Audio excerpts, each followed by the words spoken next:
Underground. The author of the diary and the diary itself are, of course, imaginary. Nevertheless, it is clear that such persons, as the writer of these notes, not only may, but positively must exist in our society, when we consider the circumstances in the midst of which our society is formed. I have tried to expose to the view of the public more distinctly than is commonly done one of the characters of the recent past. He is one of the representatives of a generation still living. In this fragment, entitled Underground, this person introduces himself and his views, and, as it were, tries to explain the causes owing to which he has made his appearance, and is bound to make his appearance in our midst. In the second fragment, there are added the actual notes of this person concerning certain events in his life. That's the author's note. So, getting started with part 1. I'm a sick man. I'm a spiteful man. I am an unattractive man. I believe my liver is diseased. However, I know nothing at all about my disease, and I do not know for certain what ails me. I don't consult a doctor for it, and never have, though I have a respect for medicine and doctors. Besides, I am extremely superstitious. Sufficiently so to respect medicine, anyways. I'm well educated enough not to be superstitious, but I am superstitious. No, I refuse to consult a doctor from spite. That you probably will not understand. Well, I understand it, though. And of course, I can't explain who it is precisely that I am mortifying in this case by my spite. I'm perfectly well aware that I cannot pay out the doctors by not consulting them. I know better than anyone that by all this, I'm only injuring myself and no one else. But still, if I don't consult a doctor, it is from spite. My liver is bad. Well, let it get worse. I've been going on like that for some time, 20 years. Now I'm 40. I used to be in the government service, but I am no longer. I was a spiteful official. I was rude, took pleasure in being so. I did not take bribes, you see, so I was bound to find a recompense in that, at least. The poor jest. But I will not scratch it out. I wrote it thinking it would sound very witty, but now that I've seen myself that I only wanted to show off in a despicable way, I will not scratch it out on purpose. When petitioners used to come for information to the table at which I sat, I used to grind my teeth at them, and felt intense enjoyment when I succeeded in making anybody unhappy. I almost always did succeed. And for the most part, they were all timid people, of course. They were petitioners. But of the uppish ones, there was one officer in particular I could not endure. He simply would not be humble, and clanked his sword in a disgusting way. I carried on a feud with him for 18 months over that sword, and at last I got the better of him. He left off clanking it. And that happened in my youth, though. But do you know, gentlemen, what was the chief point about my spite? Why, the whole point, the real sting of it, lay in the fact that continually, even in the moment of the acutest spleen, I was inwardly conscious with shame that I was not only a spiteful man, but not even an embittered man, that I was simply scaring sparrows at random and amusing myself by it. I might foam at the mouth, but bring me a doll to play with, give me a cup of tea with sugar in it, and maybe I should be appeased. I might even be genuinely touched. Though probably I should grind my teeth at myself afterwards and lie awake at night with shame for months after. That was my way. I was lying just now when I said that I was a spiteful official. I was lying from spite. I was simply amusing myself with the petitioners and with that officer. And in reality, I never could become spiteful. I was conscious every moment in myself of many, very many elements absolutely opposite to that. I felt them positively swarming in me, these opposite elements. I knew that they had been swarming in me all my life and craving some outlet from me. But I would not let them. Purposefully would not let them come out. They tormented me till I was ashamed. They drove me to convulsions and sickened me. At last, how they sickened me. Now, are not you fancying, gentlemen, that I'm expressing remorse for something now? That I'm asking your forgiveness for something? I'm sure that you're fancying that. However, I assure you, I do not care if you are. It was not only that I could not become spiteful, I did not know how to become anything. Neither spiteful nor kind, neither a rascal nor an honest man, neither a hero nor an insect. Now, I'm living out my life in my corner, taunting myself with a spiteful and useless consolation that an intelligent man cannot become anything seriously, and it is only the fool who becomes anything. Yes, a man in the 19th century must and morally ought to be preeminently a characterless creature. A man of character. An active man is preeminently a limited creature. That is my conviction of 40 years. And I'm 40 years old now. And you know 40 years is a whole lifetime. You know it is an extreme old age. To live longer than 40 years is bad manners. It's vulgar. Immoral. Who does live beyond 40? Answer that. Sincerely and honestly, I'll tell you who do. Fools. Worthless fellows. I tell all old men that to their face. All these venerable old men. All these silver-haired and reverend seniors. I tell the whole world that to its face. And I have a right to say so, for I shall go on living to 60 myself. 70 to 80. Stay. Let me take a breath. You imagine, no doubt, gentlemen, that I want to amuse you. You're mistaken in that too. I am by no means such a mirthful person as you imagine, or as you may imagine. However, irritated by all this babble, and I feel that you are irritated, you think fit to ask me who I am. Then my answer is, I'm a collegiate assessor. I was in the service that I might have something to eat, and solely for that reason. And when last year a distant relation left me 6,000 rubles in his will, I immediately retired from the service and settled down in my corner. I used to live in this corner before, but now I've settled down in it. My room is a wretched, horrid one in the outskirts of the town. My servant is an old country woman, ill-natured from stupidity, and moreover, there's always a nasty smell about her. I'm told that the Petersburg climate's bad for me, and that with my small means, it is very expensive to live in Petersburg. I know all that better than all these sage and experienced counselors and monitors. But I am remaining in Petersburg. I'm not going away from Petersburg. I'm not going away because... Why, it's absolutely no matter whether I'm going away or not going away. But what can decent man speak of with most pleasure? Answer, of himself. So, I'll talk about myself. Chapter 2. I want now to tell you, gentlemen, whether you care to hear it or not, why I could not even become an insect. I tell you solemnly that I've many times tried to become an insect, but I was not equal even to that.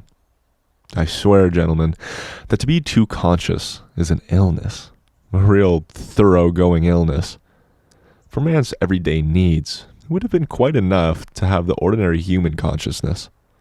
That is, half or a quarter of the amount which falls to the lot of a cultivated man or an unhappy 19th century, especially one who has the fatal ill luck to inhabit Petersburg, the most theoretical, intentional town on the whole terrestrial globe.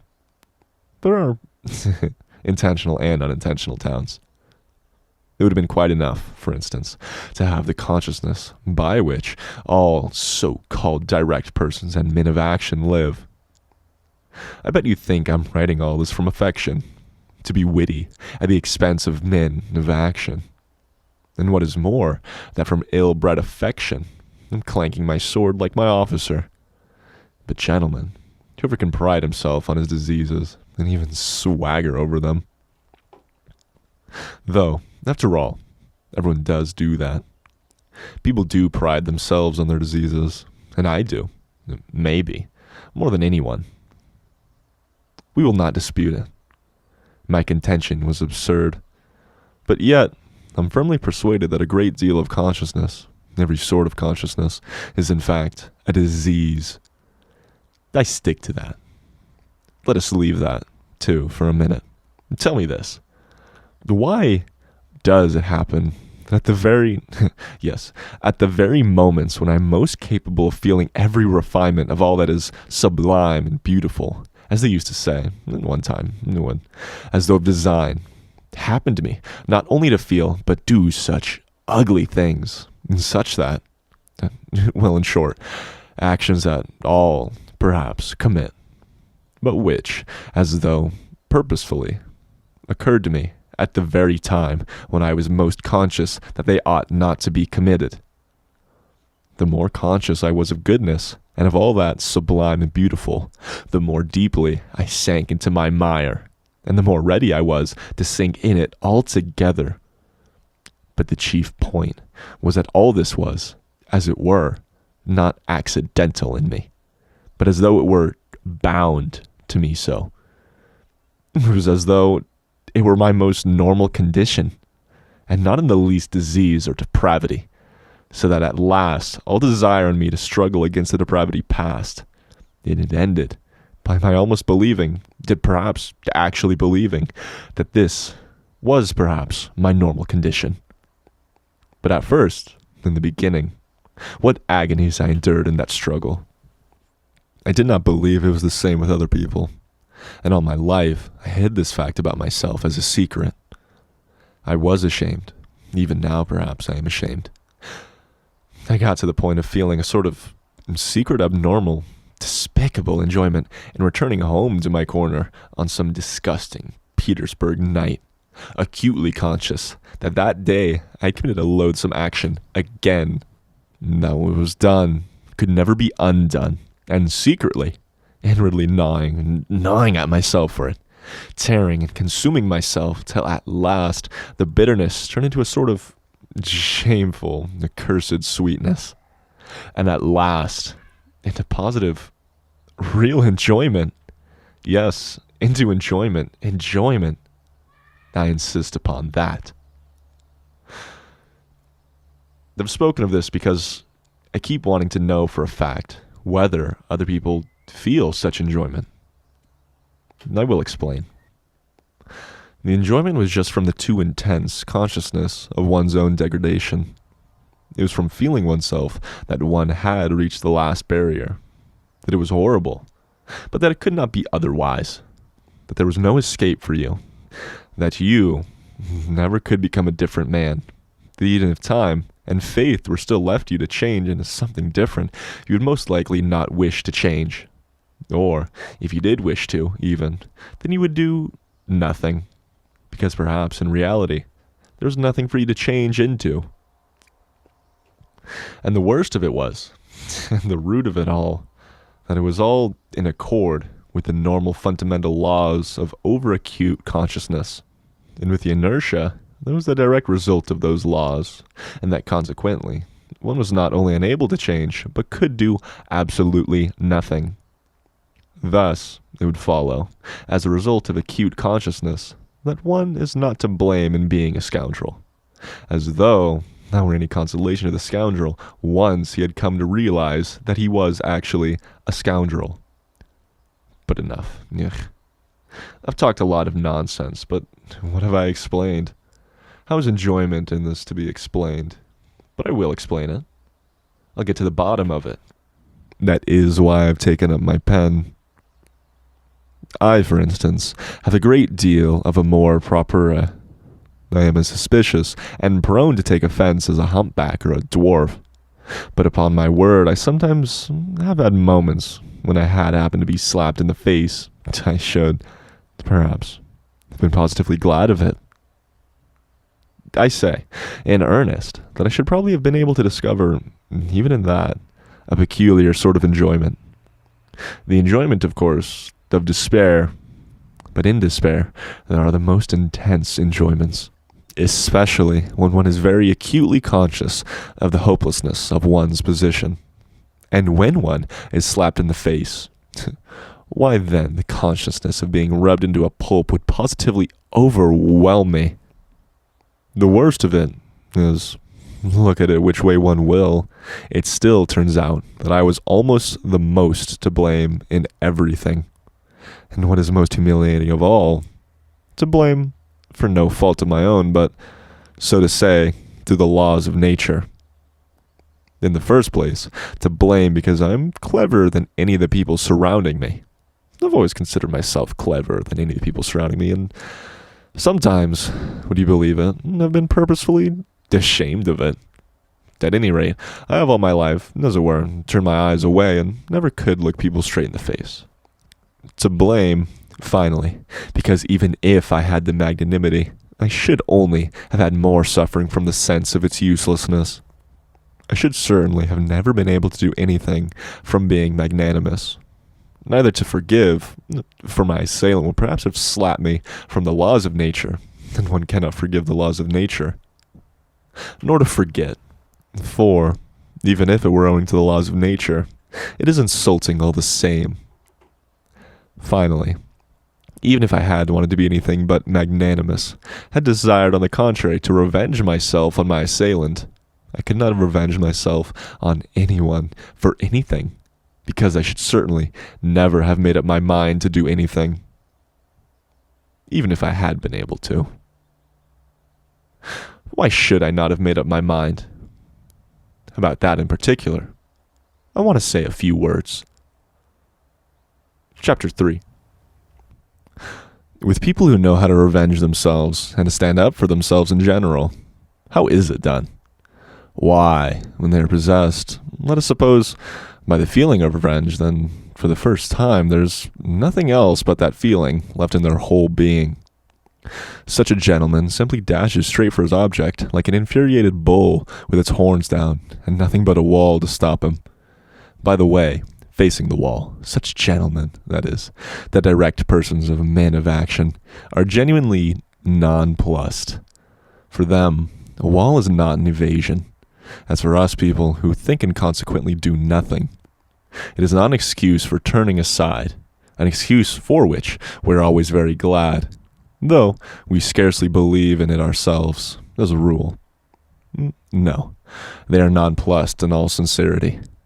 The wall has for them something tranquilizing, morally soothing, final, maybe even something mysterious.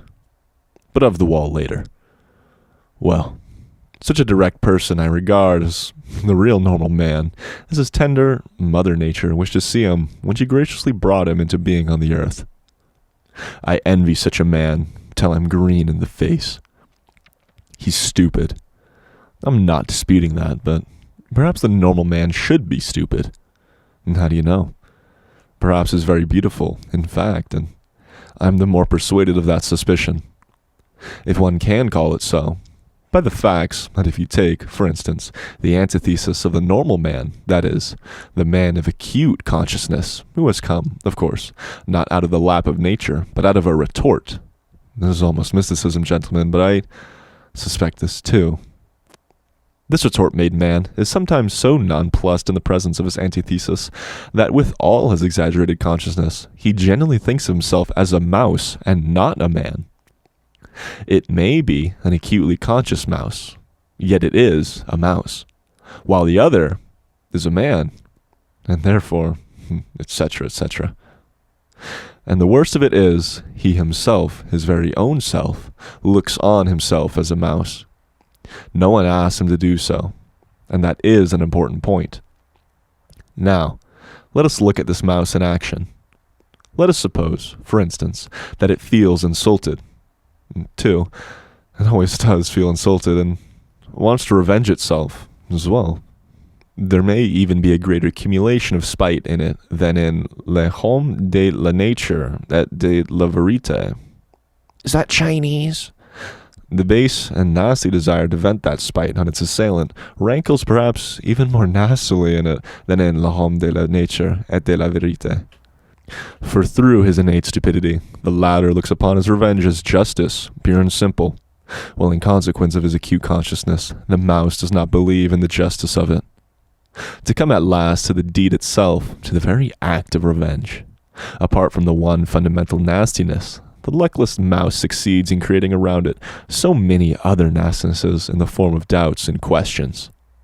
Adds to the one question so many unsettled questions that there inevitably works up around it a sort of fatal brew, stinking mess, made up of its doubts, emotions, and of the contempt spat upon it by the direct men of action who stand solemnly about it as judges and arbitrators, laughing at it till their healthy sides ache. Of course, the only thing left for it is to dismiss all that with a wave of its paw, and with a smile of self-assumed contempt, in which it does not even itself believe, creep ignominiously into its mouse hole. There, in its nasty, stinking underground home, our insulated, crushed, and ridiculed mouse promptly becomes absorbed in cold, malignant, and, above all, everlasting spite.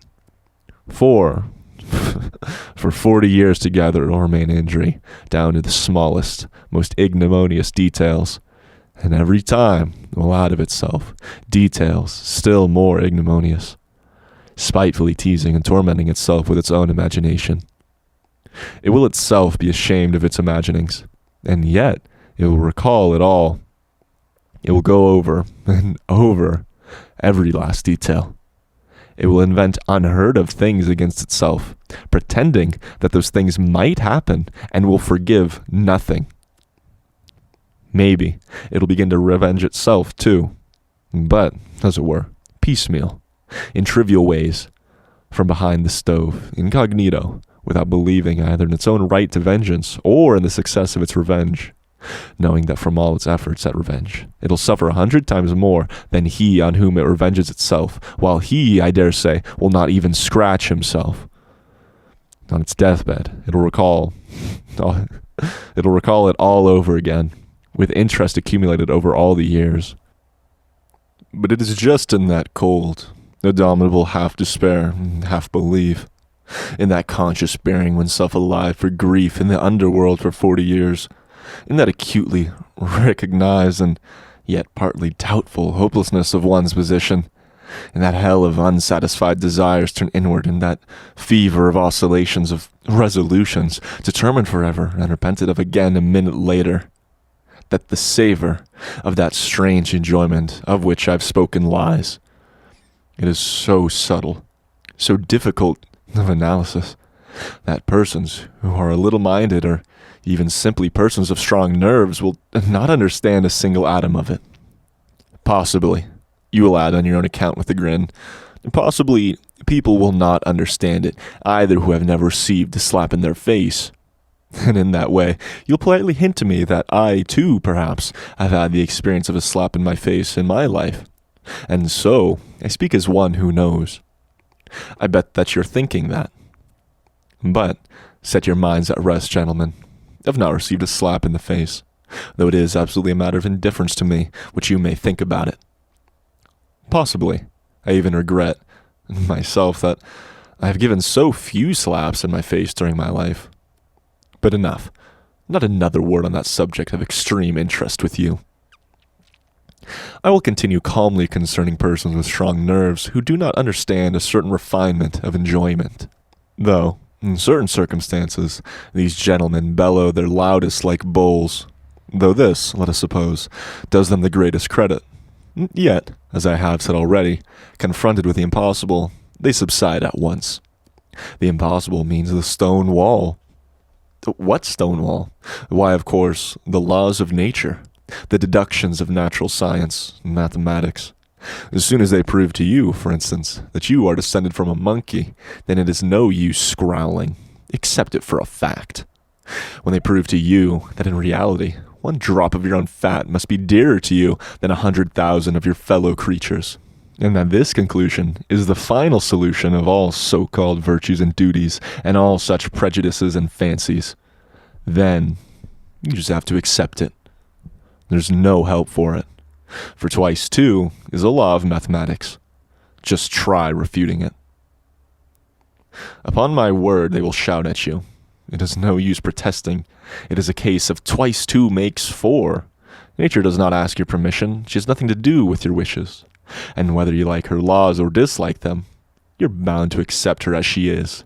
And consequently, all your conclusions. A wall, you see, is a wall, so on, you might say. Merciful heavens, though. But what do I care for the laws of nature and arithmetic when, for some reason, I dislike those laws and the fact that twice 2 makes 4? Of course, I cannot break through the wall by battering my head against it if I really have not the strength to knock it down. But I am not going to be reconciled to it, simply because it is a stone wall and I have not the strength. As though such a stone wall really were a consolation, and really did contain some word of conciliation, simply because it is as true as twice 2 makes 4. Oh, absurdities, absurdities. How much better it would be to understand it all, to recognize it all the impossibilities, and the stone wall, not to be reconciled to one of those impossibilities, and stone walls, if it disgusts you, to be reconciled by it. By the way of the most inevitable, logical combinations to reach the most revolting conclusions on the everlasting theme, that even for the stone wall, you are yourself somehow to blame. Though again, it is as clear as day you are not to blame in the least, and therefore, grinding your teeth in silent impotence to sink into luxurious inertia, brooding on the fact that there is no one, even for you to feel vindictive against, that you have not, and perhaps never will have, an object for your spite. That it is a sleight of hand, a bit of juggling, a card sharper's trick, that it is simply a mess. No knowing what, and no knowing who. But in spite of all these uncertainties and jugglings, still, there's an ache in you. And the more you do not know, the worse the ache.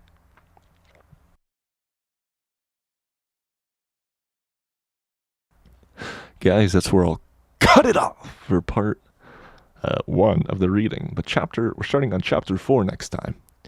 I'm looking forward to seeing you guys there. And hey, welcome back to Sleepless Tales. I hope that you'll enjoy this reading. This book is this one's a goober, guys. Oh my goodness. I can't read as deeply into the words as I would like if I were sitting down and just reading this myself. But there's hey, I sort of know what he means. He keeps putting on this fictitious reader, and the reader's like a total doofus. The reader's like, oh, jeez. As it goes. What the heck? What you talking about with the wall? You want to touch my butt? What? No. He just keeps, I don't know. What am I? This is the worst monologue I've ever heard in my whole life, guys. I'm a public speaker, but I read off of a script. I can't talk in my own. All I can do is make abstract references that this has nothing to do with this. Guys, Sleepless Tales is over. Go home. But I was listening to this podcast a while ago. It's called Sleep With Me, because it's supposed to be a thing to help you sleep at night. And I enjoy that kind of content. That's why I make this kind of content, is to help people fall asleep. But hey, it's for your homework, but also sleeping, okay? And, what was I saying?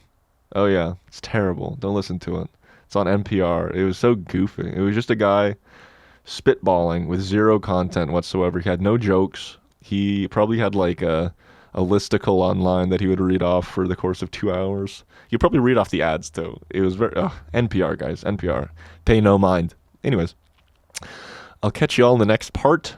This one's going to be quite a long one, I think. Not as long as Endymion or anything, but I hope to see you there. And again, I know I said this earlier, but thank you so much for your continued patronage of the channel. It really does mean a lot to me, because I don't get any money from this. Maybe in the future. We'll see. I don't know. Anyways, have a great night. Goodbye.